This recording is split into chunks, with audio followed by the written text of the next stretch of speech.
Alhamdulillahi Rabbil Alamin. Wa bihi nasta'inu ala umuri dunya waddin. Asyhadu an la ilaha illallah wahdahu la syarikalah. Wa asyhadu anna Muhammadan abduhu wa rasuluh.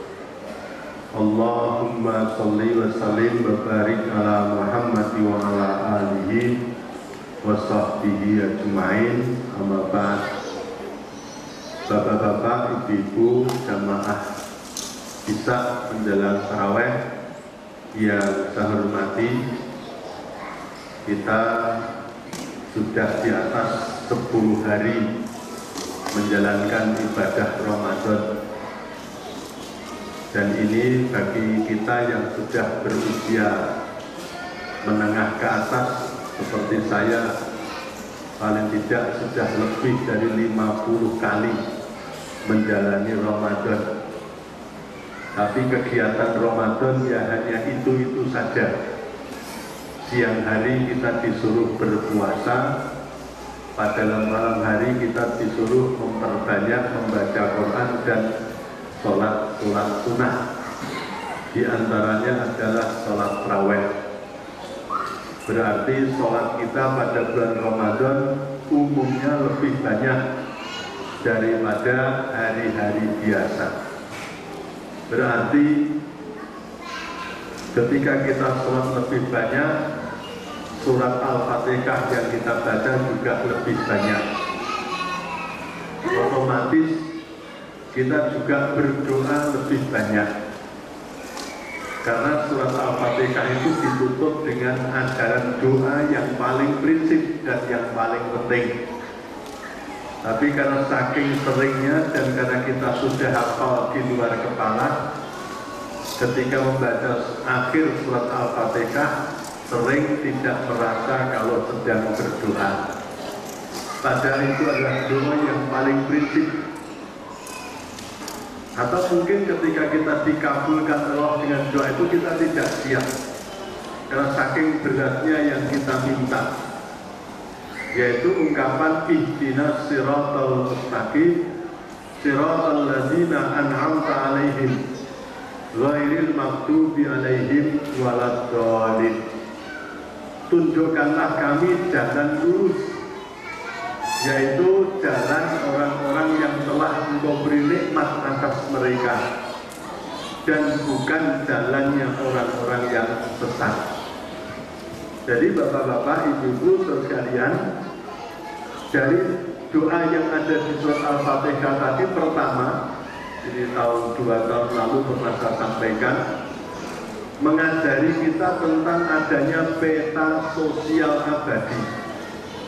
Artinya kapanpun, dimanapun manusia hidup selalu menghadapi 3 pilihan jalan. Yang pertama adalah jalan yang diberi nikmat, yang kedua jalan yang dilaknat, dan yang ketiga adalah jalan yang sesat. Jadi ketika kita berjalan, bukan sekedar jalan-jalan, di depan kita terbentang adanya 3 jalan hidup. Yang pertama, kalau kita mengikuti, melewati jalan itu, kita oleh Allah akan diberi nikmat. Yang kedua, kalau itu kita ikuti, kita akan dilaknat atau dimurkai. Dan yang ketiga, jalan apabila kita lewati, kita akan menjadi orang yang sesat. Jadi ada jalan yang diberi nikmat, ada jalan yang dilaknat, dan ada jalan yang sesat. Karena hidup ini untuk berjalan, tidak untuk jalan-jalan, maka yang kedua kita diajari untuk punya sikap yang cerdas, sikap yang benar, yakni memilih jalan yang diberi nikmat dan menolak jalan yang dilaknat dan jalan yang sesat. Kira-kira sudah siap belum, Mas? Kadang-kadang kita itu sering kalau orang Jogja, Bapak Ibu, karena orang Jogja itu ya toleransinya sangat tinggi, yaitu ketika dihadapkan dengan 3 jalan ya dipilih semua. diberi nikmat dia diterima, dilaknat tidak apa-apa. Kalau tersesat itu sudah biasa gitu. Dari disimbah-simbah gitu, diberi nikmat ya ditompo lele, dilaknat ya wis ra apa-apa. Nek sesat ya wis kulino bendino kan begitu. Nah itu kalau orang Jawa, jadi dia nggak berat. Kan sebetulnya kalau seandainya ngerti makna ghairi maghdubi alaihim waladhdallin, mungkin nggak berani ngomong orang Jogja itu Pak. Karena pas sering semua diterima, diberi nikmat dia diterima, dilaknat juga tidak apa-apa. Kalau cuma tersesat sudah terbiasa. Maka di Masjid Keraton Jogja itu kalau panjenengan rekreasi ke sana ada 3 tulisan. Ada tulisan Arab, ada tulisan Latin, ada tulisan Jawa kan itu. Di jalan-jalan ada tulisan Latin dan tulisan Jawa. Tapi kalau lengkapnya di Masjid Keraton ada 3 tulisan, tulisan Arab, tulisan Latin, tulisan Jawa. Nah itu sebetulnya adalah sebagai isyarat bahwa orang Jogja, orang Jawa itu dibingungkan dengan 3 ajaran. Huruf Arab untuk menyampaikan ajaran Gusti Allah, huruf Latin untuk mengajarkan prinsipnya para penjajah, dan huruf Jawa untuk mengajarkan warisannya simbah-simbah. Jadi ada ajaran syariat, ada ajaran budaya barat, ada ajaran adat. Masing-masing punya tulisan. Huruf Arab untuk mewariskan syariat, huruf Latin untuk mewariskan budaya barat, dan huruf Jawa untuk mewariskan adat istiadat. Dan orang Jawa harus bisa baca semua. Moco Arab dia bisa, moco Latin dia bisa, membaca Jawa juga bisa. Bahasa Arab juga bisa, bahasa Inggris juga bisa, bahasa Jawa juga bisa. Serba bisa. Itu kata Mbak Maridan. Itu kalau ingin diberi nikmat derek Gusti Allah, kalau ingin dilaknat derek penjajah, kalau ingin sesat derek simbah-simbah gitu. Maaf ya, ini yang orang dari Sulawesi dari nggak paham gitu. Jadi kalau ingin diberi nikmat ya ikutilah Allah dan Rasulnya, ikuti syariat itu kalau ingin dapat nikmat. Ihdinas siratal mustaqim siratal ladzina an'amta alaihim. Tapi kalau ingin dilaknat, ya ikutilah budaya barat yang dibawa oleh penjajah. Tapi kalau ingin sesat, ikutilah adat yang diajarkan oleh simbah-simbah. Maka orang Jawa itu serba bisa. Tadi diberi nikmat ya diterima, dilaknat tidak apa-apa. Kalau cuma sesat sudah terbiasa. Maka pakaian orang Jawa bisa berubah-ubah. Lihat si kondom, situasi, kondisi, dan domisili. Kalau pas raweh, pas ibadah, pakaiannya yang manut syariat, menutup aurat, berjilbab atau pakai mukena. Tapi nanti begitu rekreasi sudah diganti pakaian budaya barat. Model bupati buka paha tinggi-tinggi alias sekrida menampakkan sekitar wilayah dada. Torok Jawa ya untuk Pak Vario karo PP Katok Dero. Nah itu pakaian model penjajah. Tapi begitu nanti warung sesaji, merti bumi, peringatan Hari Kartini, acara tradisi yang dipakai pakaian model adat Jawa, menonjolkan yang sudah menonjol. Meskipun nggak punya rambut panjang, ya dia harus sambung dengan bangkai rambut siapa sehingga nampak besar itu kode. Nanti ya dadanya diangkat, kalau orang besar ya dikasih kaos kaki kanan kiri biar ada. Dan pantatnya dididotkan kan begitu. Serba bisa tadi. Itu kalau orang Jogja begitu. Tapi kalau orang Sangatta tidak ya Pak ya. Orang Sangatta itu cerdas. Jadi kalau sudah memilih yang diberi nikmat, dia berani menolak yang dilaknat dan yang sesat. Nah, jadi itu pilihan. Kata orang Jawa untuk menentukan sikap itu sebenarnya harus pakai 5. Pinter, kendel, tegel, prigel, supel. Jadi pinter melihat jalan, memahami karakteristiknya, siapa saja orang-orang yang melewati, tokoh-tokohnya siapa saja, rambu-rambunya bagaimana, pinter, cerdas. Setelah pinter, kendel, berani mengambil keputusan, ini yang saya pilih. jalan yang lurus, jalan yang diberi nikmat, kendel, berani, saja'ah. Kemudian tegel, tega, menolak yang dua, yang dilaknat dan yang sesat, tegel, tega, menolak untuk ditolak. Ketika sudah memilih rigel, yujahiduna fi sabilillah, berjihad di jalan Allah, sungguh-sungguh karena sudah dipilih, tapi tetap supel, tetap toleransi dengan orang lain, lakum dinukum waliyadin. Bagimu agamamu, bagiku agamaku. Jadi orang memilih itu orang jadul, sebenarnya orang jadul yang benar, yang lurus itu punya sikap kempel itu. Pinter, kendel, tegel, rigel, supel. Pinter mengambil pilihan, pinter melihat situasi, kemudian berani mengambil keputusan, tega menolak yang tidak jadi pilihan, sungguh-sungguh konsisten kalau sudah mengambil pilihan, dan tetap toleransi dengan pilihan orang lain. Itu namanya pinter, kendel, tegel, rigel, supel. Ya seperti ibu dulu ketika dilamar laki-laki, banyak ada 3 laki-laki melamar, ganteng, gagah, atletis, sehat, kuning kulitnya sekaligus giginya. Kira-kira ditolak semua apa diterima semua, Bu, kira-kira? Ya harus pintar melihat, membandingkan, menilai, ta'aruf, tafahum, dipahami. Nah, kalau sudah paham berarti harus mengambil keputusan. Ini yang saya pilih, berani mengambil keputusan ini. Nah, setelah berani memilih, yang dua kira-kira diapakan, Pak? Pak? Kalau sudah memilih satu di antara 3, yang dua diapakan? Jadikan bacalon. Ya ditolak, tega, menolak, meskipun ya sering masih SMS, kirim WA, gelibet sampai nyanyi, teganya, ya tetap tega. Karena memilih suatu risiko harus satu dan menolak yang dua harus tega. Setelah memilih satu harus setia, sungguh-sungguh. Nah itu yang harus sakinah, mawaddah, rahmah dan barokahnya di situ. Tetapi tetap toleransi dengan pilihan orang lain. Orang usah mengejek istrinya tetangga, suaminya tetangga, nggak usah diejek, kalau kita punya pilihan masing-masing. Nah, jadi itulah Bapak Ibu, kita memilih, hidup itu memilih. Surat Al-Fatihah itu mengajari kita untuk memilih jalan yang diberi nikmat dan berani tega menolak yang dilaknat dan yang sesat. Inilah risikonya.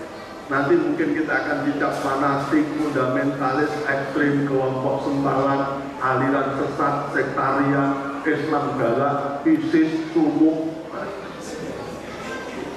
Risikonya begitu. Mungkin oleh orang-orang Islam yang ikut penjajah dan ikut simbah, kita diajak Islam ya Islam, tapi nggak usah fanatik seperti itu. Saya Islam tapi nggak seperti kamu. Masuk surga ya masuk surga, tapi nggak usah ke dalam. Saya ingin masuk surga tapi di luar saja. Loh apa saya salah memilih ini Mbak? Enggak, kamu nggak salah, cuma nggak umum aja. Jadi orang itu yang umum, kalau umumnya masuk neraka ya partisipasi. Masa ke surga sendirian, nggak malu sama tetangga, Pak, itu namanya nggak rukun, nggak nasionalis, nggak trendy, nggak gaul, kan begitu. Coba aja besok ketika kita Idul Fitri itu mengikuti syariat, mengikuti budaya Barat, apa mengikuti adat? Pak, setelah Ramadan nanti loh kita beridul Fitri itu mengikuti syariat, mengikuti budaya Barat, apa mengikuti adat? Kita syawalan, halal bihalal, apa lebaran? Ayo. Setelah puasa nanti loh kita syawal, apa halal bihalal, apa lebaran? Siapa yang mudik? Nah itu yang mudik, kita lihat jadi mau mudik itu. Nanti mesti ngatur simbah gitu.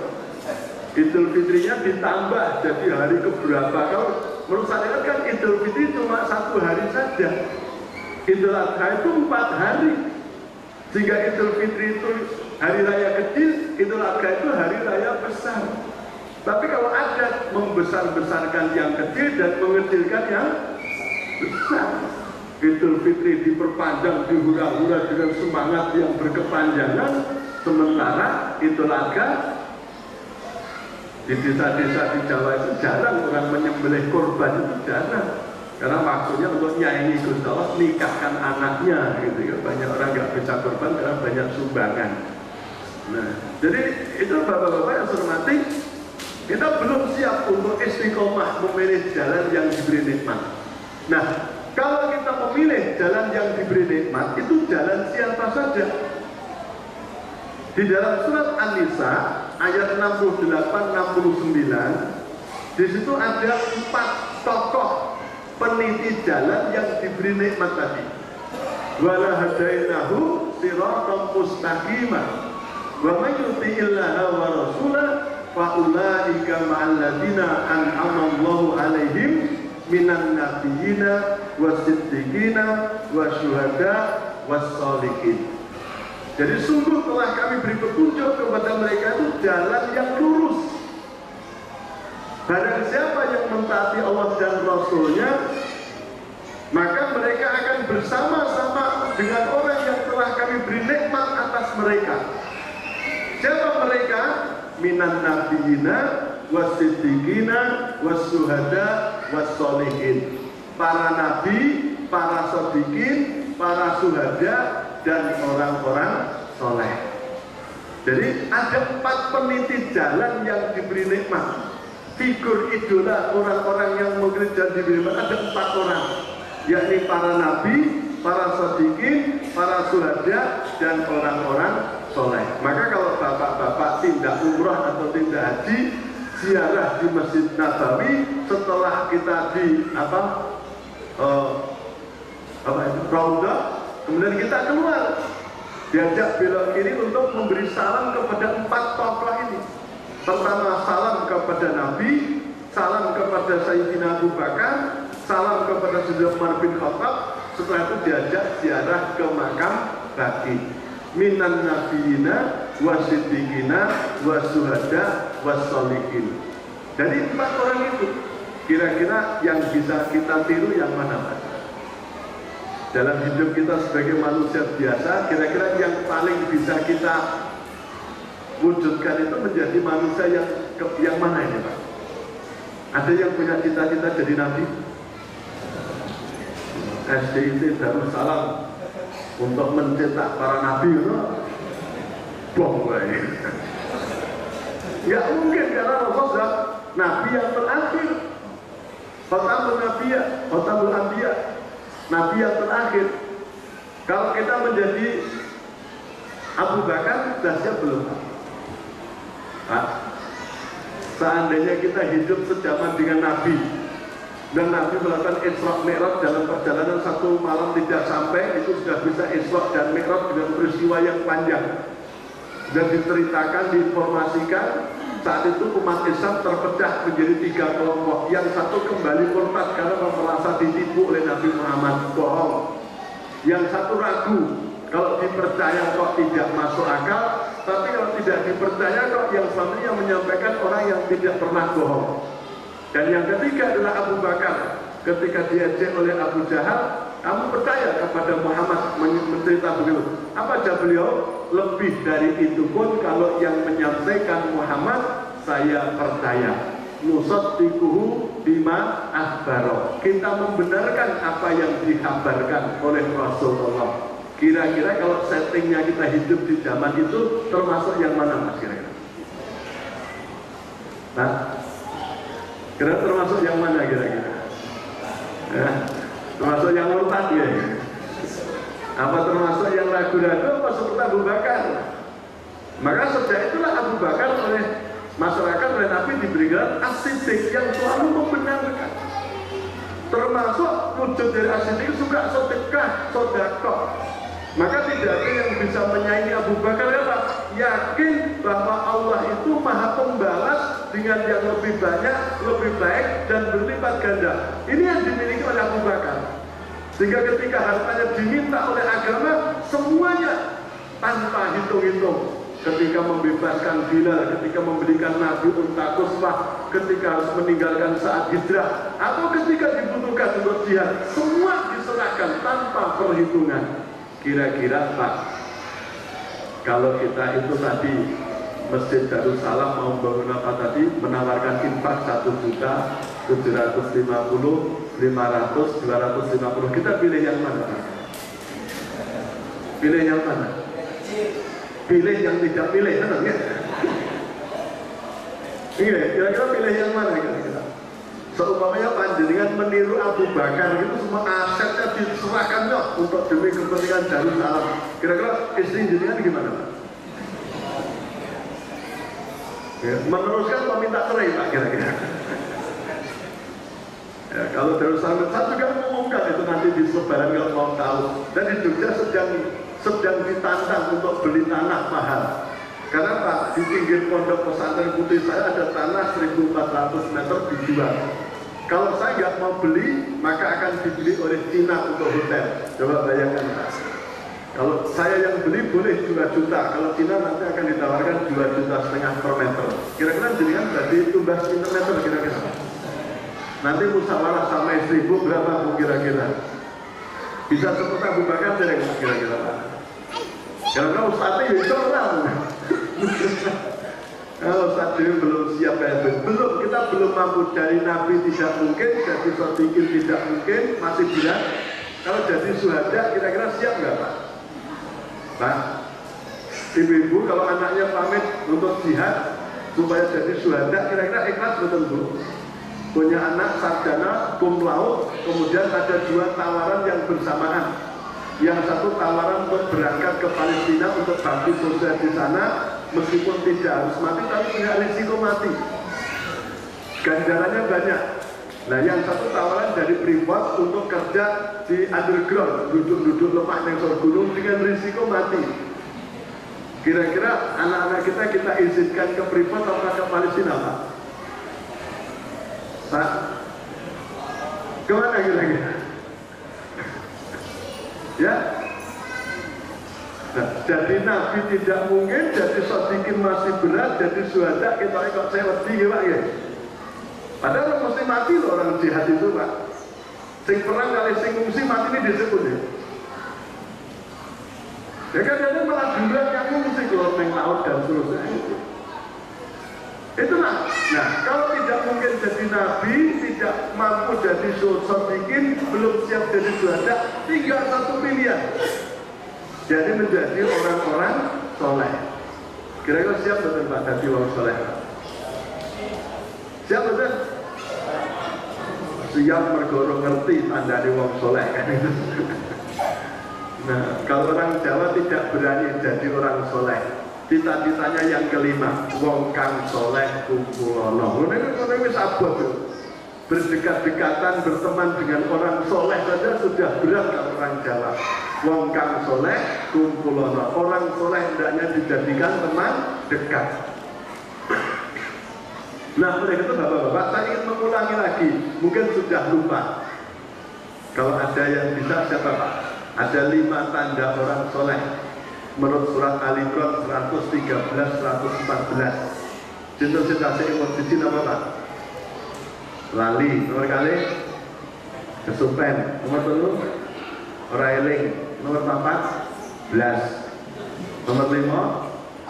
Nah, saya ingatkan menurut surat Al-Imran 113-114 ada 5 tanda orang soleh. Oke. Yang pertama apa tanda orang soleh? Yatluna ayatillahi ana alaili. Mereka itu membaca ayat-ayat Allah pada malam hari. Jadi orang soleh itu terbiasa dekat dengan ayat-ayat Allah. Dan kalau kita bicara ayat-ayat Allah, tidaknya ada dalam Quran. Tapi dalam surat Fussilat ayat 53 Allah menyatakan sanurihim ayatina fil afaqi wa fi anfusihim hatta yatabayyana lahum annal haq. Kami tunjukkan ayat-ayat kami di segala penjuru alam semesta dan pada diri mereka sendiri sehingga terbuktilah bahwa Al-Quran itu benar. Jadi orang soleh itu selalu berinteraksi dengan Al-Quran, dengan alam dan dengan kehidupan nyata. Ayat-ayat sosial, ayat-ayat eksakta dan ayat-ayat risalah. Dia punya ilmu syar'i, punya ilmu profesi, dan sekaligus punya ilmu bela diri. Itu orang-orang soleh. Minimal orang soleh, terutama anak-anak soleh, itu kalau punya kebiasaan membaca Quran. Tidak sekedar bisa membaca Quran, tapi terbiasa. Kira-kira kalau bapak-bapak punya putra dipesantrenkan atau disekolahkan IT, pinter baca Quran, kira-kira sudah otomatis terbiasa belum Pak kalau malam baca Quran? Kalau libur kira-kira baca Quran apa main HP kira? Gak libur panjang balas dendam, kupingnya seperti headset untuk kalau mengenai. Nah, terbiasa baca Quran. Maka sekarang kita bangga anak-anak sudah banyak yang tahfidz, hafal Quran, ada yang banjus. Alhamdulillah. Sekarang banyak orang anak-anak kita yang sudah mulai begitu. Kita jangan kalah. Kalau di Jogja bapak-bapak yang usia di atas 50 sekarang sudah ada gerakan tilawah kalau malam. Jadi sekitar jam 10, jam 11 malam, bapak-bapak yang usia saya itu sudah banyak yang tilawah. Ya, tidur di lantai bawah. Orang kok tilawah Quran, orang tidur di lantai bawah. Karena orang kebagian kasur, karena ibu-ibu itu sudah 40 tahun ke atas biasanya masuk kamar itu kalau tidak bawa 2 senjata tidak pede Pak. Minimal 2 senjata. Lesi saya malah 3. Tangan kanan botol Orson dikasih air hangat, tangan kiri botol minyak kayu putih sambil gembol HP gede kan. Nah, jadi tangan kanan untuk tolak angin, tangan kiri untuk tolak suami. Kok baru terus HP-an WA-an rampung-rampung ngoten niku. Akhirnya bapak-bapak keluar metu klitik-klitik tidur di lantai bawah. Sudah begitu belum Pak? Belum Pak Kartika? Jadi tangan kanan botol Orson dikasih air hangat untuk tolak angin, nah yang kiri botol minyak kayu putih untuk tolak suami. Begitu suaminya kelihatan semangat cerah itu langsung berlumuran minyak kayu putih. Nah, putuslah harapanku. Rakut dari putih tambah remason. Rakut dari remason tambah pagoda. Kok triin kan sih panggah ngeyel rezeki pisan metu klitik-klitik. Maunya nonton TV, tidur di depan TV, jadi ditonton TV. Niku namanya tilawah. Sing guyu mesti ngalami. Jadi bapak-bapak, yang kedua, tanda orang soleh itu apa? Wahum yasjudun. Mereka itu adalah ahli sujud. Jadi orang soleh itu adalah orang yang sujudnya itu tekun. Syukur-syukur kalau sudah kira-kira usia 25 ke atas sudah ada tanda, minimal tanda-tanda simat fi wujuhihim min athari sujud. Di wajah mereka nampak bekas sujud. Nah, sujud itu adalah salah satu gerakan sholat. Sehingga orang sholat itu sholatnya tekun, sholatnya tegak.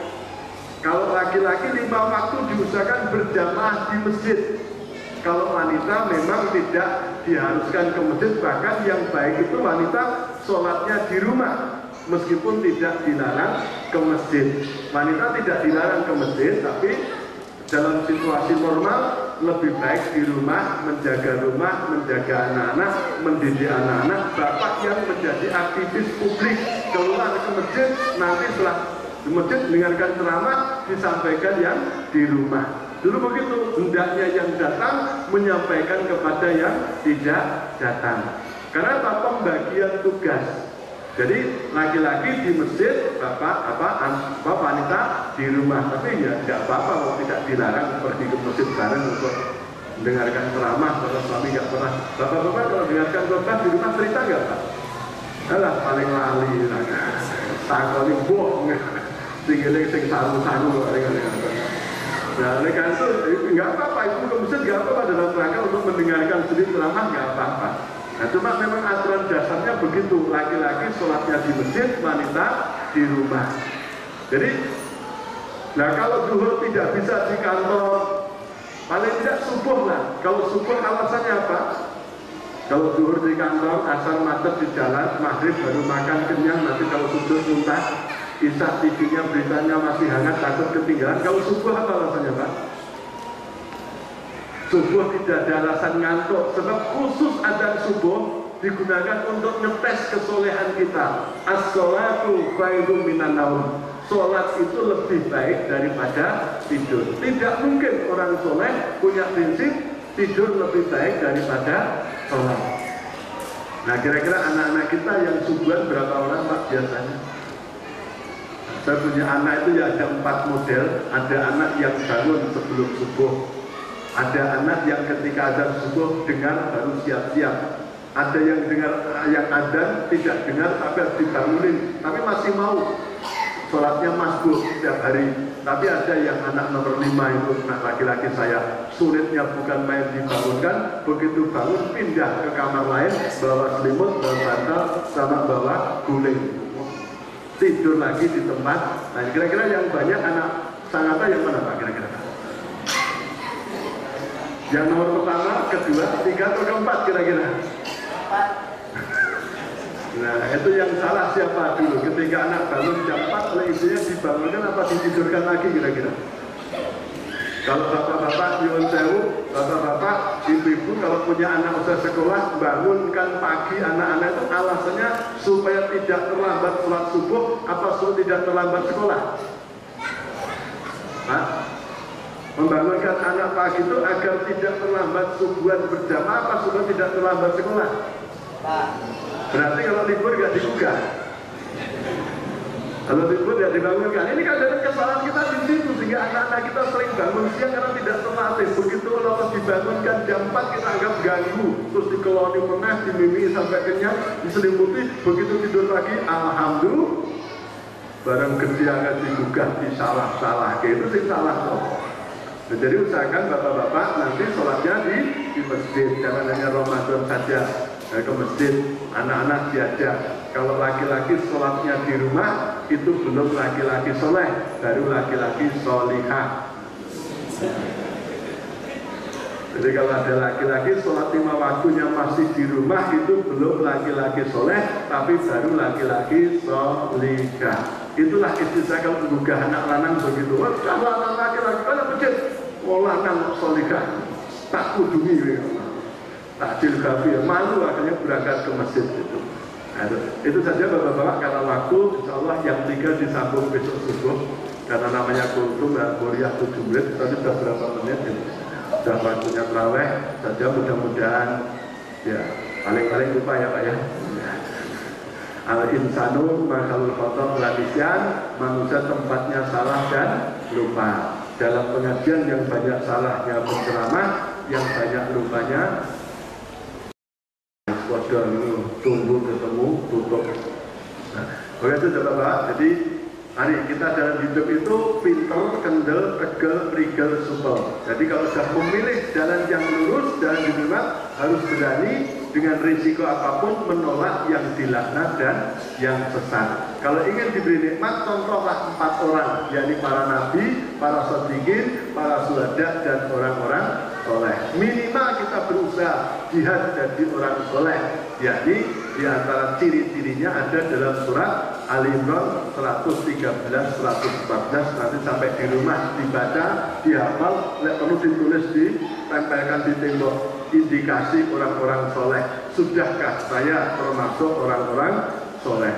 Itu saja, kurang lebih maaf. Subhanakallahumma wa bihamdika asyhadu an la ilaha illa anta astaghfiruka wa atubu ilaik. Assalamualaikum warahmatullahi wabarakatuh.